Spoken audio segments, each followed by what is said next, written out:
Yo, it's Aaron, and this is my cousin Sarah, and so we're just gonna be talking. So, what was it like? What growing up? Growing up, Yeah, what was your And- childhood like? awesome. I had Yeah. a good childhood. I have a lot of good childhood memories, some with you. It was a good childhood. Honestly, I grew up very, privileged and being able to go to, a certain school and be able to get tutoring and extra curriculum activities. So yeah, my childhood was pretty good. Nice. What do you?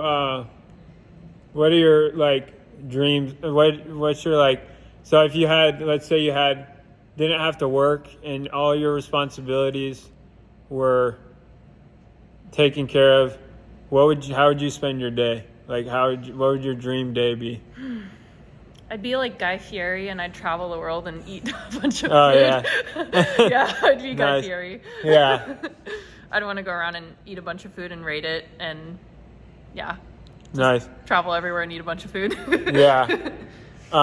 Nice. So have you tried, have you always tried, have you always been into trying new food, or is that something you had to grow in? Absolutely. I will try everything at least once. Okay. Not everything. Most things at Like least a once. squid? I'd eat squid. I've eaten squid. Oh, I've yeah. eaten squid before, yeah. What else, what's on the borderline of too crazy to eat? Well, I had bull balls one time. You did? Yeah. What do they call it? Rocky oyster or something? Rocky Mountain oysters or something like Oh, that. wow. Yeah. It was okay. That's crazy. You want to do it again though? Probably not. It's too Yeah. fatty. Yeah, that's nasty. Aaron's like, I would never do that. No, if I would, that's wild. What do you think is the most unique thing about you? My personality. Yes, I agree with that. Yeah. What about your personality do you think that people gravitate towards, or the opposite? I think it is the same for both. I'm an open book, which can either bring people in or scare them away. So I'm a little bit too much for some people, and then for some people, it scares them, and some people like it because they like an open book. Yeah. Open book, yeah. Okay, I'm curious, does it turn you off when a guy is too friendly? If they're giving you too much attention, in the past, when guys would over communicate interest, is that a big turn off, would you say? No, I think communication is a key to all relationships, or I think in today's society it's a little different, I guess. I don't know. I like people who have good communication skills. If they're a bit too forward, I would let them know though.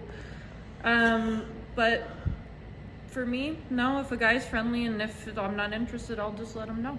But I'm married. Sorry everyone. If say a guy went up to you and was and treated you way different than treating everybody else, does that just way nicer than everybody else, does that turn you off at all, or is that do you think Being nice to somebody shouldn't necessarily turn somebody off, so I would say no. Okay, I like when I was just people are curious. nice. Yeah, no, but if he's not respectful to other people, but he's respectful to you, or kind to you, but not to So other like people. Kanye West, disrespectful to the world, but treated Kim like her princess. Yeah, stuff yeah. I mean, I would like somebody who is at least respectful to other people. Obviously, I'd like, if he's my husband, I want him to treat me obviously different than the other women that he walks around. Yeah. So yeah, probably a little bit I would like my husband to be a little bit more different with me than with other women. But do I still want him to be friendly with women and men? Yeah. Yeah. I don't want people thinking he's an a-hole. Yeah. Yeah. Interesting. And how important is reputation in your mind? just like, and just how other people view him? Like, how was one thing that attracted you to your husband? Like, how like other people viewed him, like what his friends thought about him, what his like family thought about him, like what his community thought about him. Is that a big thing or no? At the end of the day, it dwindles down to me and him. So Yeah. do I think reputation is somewhat important? Kinda, but it's more of an image that you give yourself. So I think if you present yourself in a certain way that, you know, other people don't like, you have to know that not everybody's going to like that. And if you're okay with that, then awesome. But do I think reputation's super important? Honestly, at the end of the day, no. Really? No. I would like him to be respectful to people. I don't want, you know, everybody thinking I'm dating like this mean guy or anything like that. But do I think reputation, like, do they have to have a high status or a lot of money or something? No. No. And you said at first you weren't attracted to him, but then it's like, then what attracted you to him? Personality. Yeah. He's funny. Funny? He's funny. He wasn't the type of guy I typically would have gone for, but ended up, you know, later on, we started talking more, and we connected really well, and I found him more attractive the more I got to know him. So funny was the main thing? Funny, and that he was honest. Honesty is key. So how did he make you laugh? Like, was your humor the same, or was he just not taking life so seriously? Not taking life so seriously. Oh, okay. Yeah. You shouldn't. Life's too short to take it too seriously. So funny. So not taking life so seriously. You think that's a big thing that you guys have in common that attracted you to each other? Yeah. Just being able to know that, you know, we don't know how long we're going to be here for, and we just want to enjoy the time that we have. Yeah. So, yeah. Yeah. That's awesome. What do you think is something you're most proud of? Something I'm most proud of. Or your biggest flex? I'm just kidding. My biggest flex is my gun.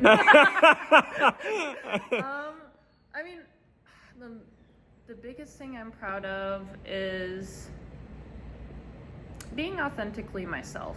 I think when I grew up, I tried to fit in with everybody else, just to be like everybody else. And now, you know, I'm like, you either like me or you don't. Yeah. And if you don't, then that's okay too. Yeah. Not everybody's cup of tea. Mm-hmm. Being authentically myself. Yeah. Yeah, that's a big thing to be proud of, because not a lot of people these days are like that, right? Mm-hmm. Do you think? I agree. A lot of people, I mean, social media has definitely changed, I think, a lot of things, but it's also brought people together, but it also has separated a lot of people as well, you know, making it seem like everybody posts like that, you know, their life is awesome, when reality is that people only post the best things of what is going on in their life, and they're not honest about what's actually going on in their life. So yeah, being honest and being authentic is things I'm proud of. Yeah, I love that. If I have a mental breakdown, everybody's gonna know about it. That's it. Just being honest about that. That is, I think, just, you know, just telling people and knowing people where you're at is very important. Mm-hmm. Communication. Yeah, I agree.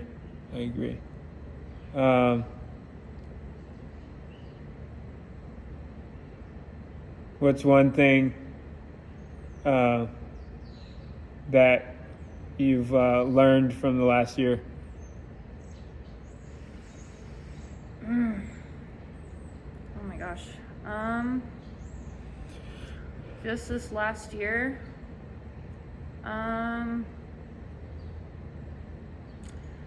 Being more aware of my finances.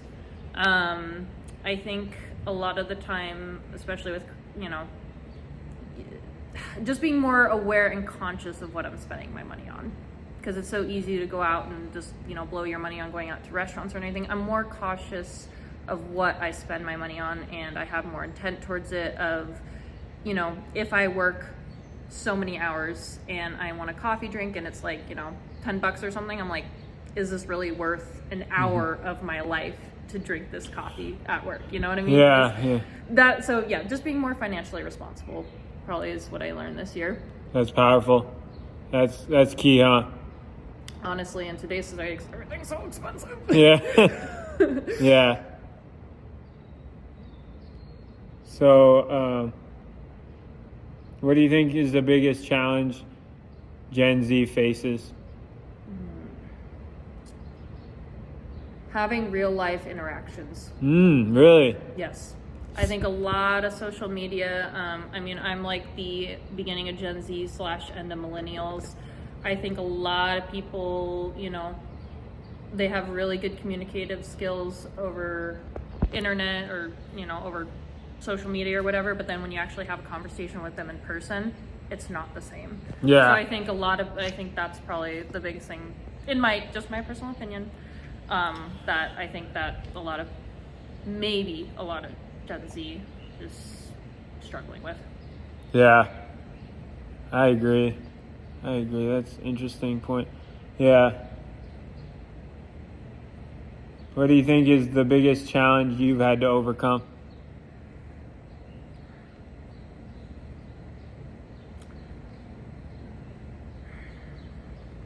My biggest challenge I've had to overcome, not necessarily what I'd feel like, I don't want to share it here, but I'll share something else then. Probably figuring out what I don't know if you want to call it faith, figuring out my purpose in life has been always a struggle and something I'm going to continuously try to have to overcome. Is just figuring out my purpose. Yeah. You mentioned faith, right?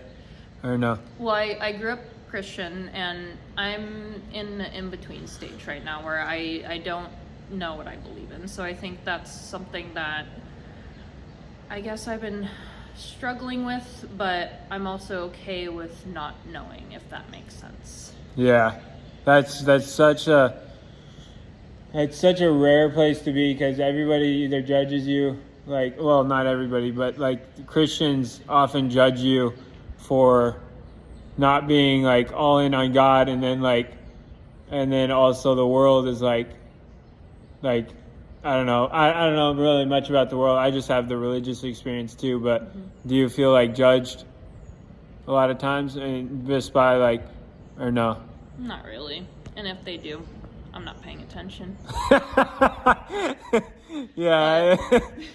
I mean, I obviously grew up, Christianity was my, you know, faith I grew up with and everything. And then you step out and you travel the world and you realize how many other religions, how many other views, how many other cultures there are. And it's like, is this actually right? Or is this just what I was raised with, kind of thing? So that's what I feel like I'm at right now, where I'm like, you know, Christianity has good morals. If you look at the 10 Commandments, it's a good way to live your life. You know, don't kill anybody, respect your parents. Like, those are good things to live your life by.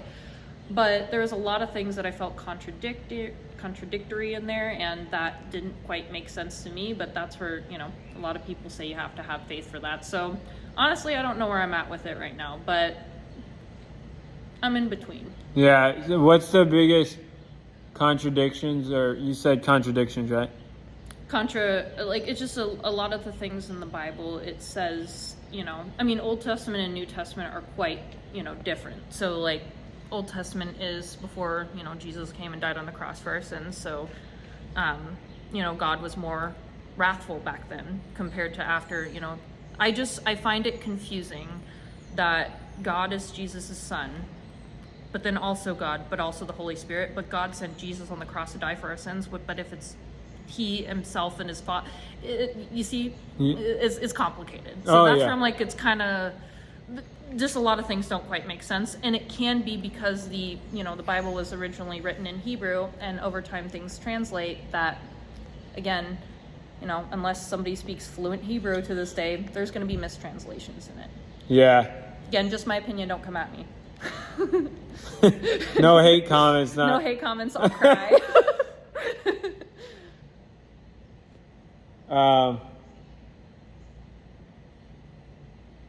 What do you think? Do you think guys read girls better or girls read guys better?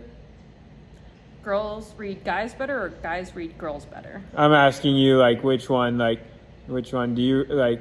It honestly dwindles down to the person. Yeah, I that's. think I've met some really mature women. I've met some really mature men. I've met some really immature women. I've met some really immature men. It all dwindles down to who you are as a person. Yeah, that's a good answer. I like that. Yeah, that's because that's a good answer. What do you think connects us well together? What do you think?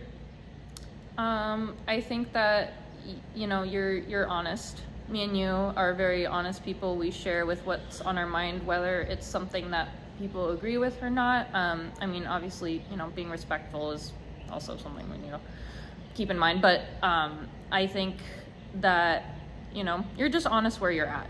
You never have hid that you struggle with mental issues and struggles, and I think that that's very bold, and it feels refreshing. It's refreshing to hear somebody be honest about their mental struggles, because I think everybody struggles with it, and if we just started talking about it and having conversations about it, I think we'd be a lot better off than if we just ignore it and shame people for it. Yeah. Yeah.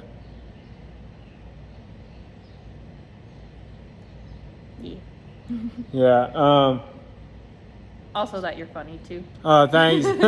Yeah, you're funny. You don't take life seriously, so I think that's like really high up there in importance in life skills. That you don't like take life seriously as well, too seriously. Let's see what else. So,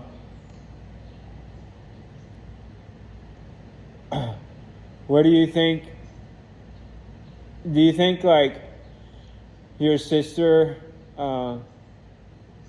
you guys like? Why do you think you guys connect like well? I mean, she's my best friend. We grew up with each other. We had, shared a room for a little bit, and so we would have these little games we'd play with each other before we'd sleep at night together, and I miss that. But we're almost 30 now, and can't share a room with your sister anymore when you're 30.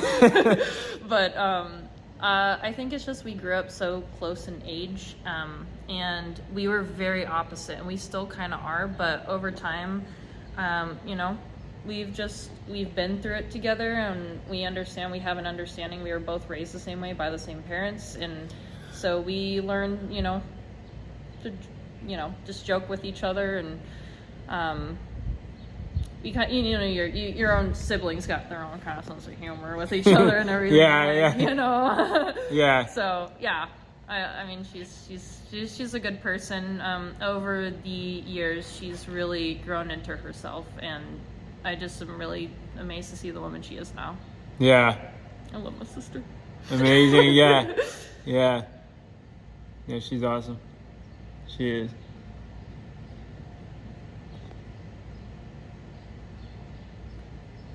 And what do you want to be remembered for after you die? Like, what do you want people to say about you? I want to leave the world a better place than I left it.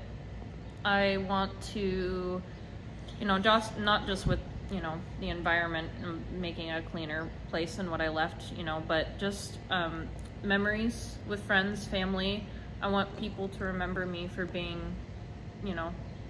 servant's heart, kind person, loving person, somebody they felt like they could go to and talk to. And at the end of the day, when people are on their deathbed, it's not about what you've achieved in your life. It's not about how much money you made in your life. It's about being around the people who have loved you and supported you all the way through. I love that. Yeah, that's powerful. I think you are those things. Servant, you said. Servant's heart. Yeah, servant's heart, and then loving. I definitely see that in you. So keep up the good work, and I think you're really genuine and kind, and I've always connected well with you. I have. Thanks, Yeah, Aaron. You yeah, too. absolutely. So, He's a good cousin. but thanks for watching, guys. Yeah. Thanks. Come Do you back have for more. anything to say? Don't be too mean to me. I'll cry. I'm just kidding. Honestly, just, don't take life so seriously. Just live the best life you can and just enjoy every moment. There's so many things where people focus in on the bad things of life, but there's really a lot more good that goes on. You just got to find the good things and appreciate the little things in life. Absolutely. Thanks, guys. Subscribe, hit that notifications bell, and stay tuned till the next episode. God bless.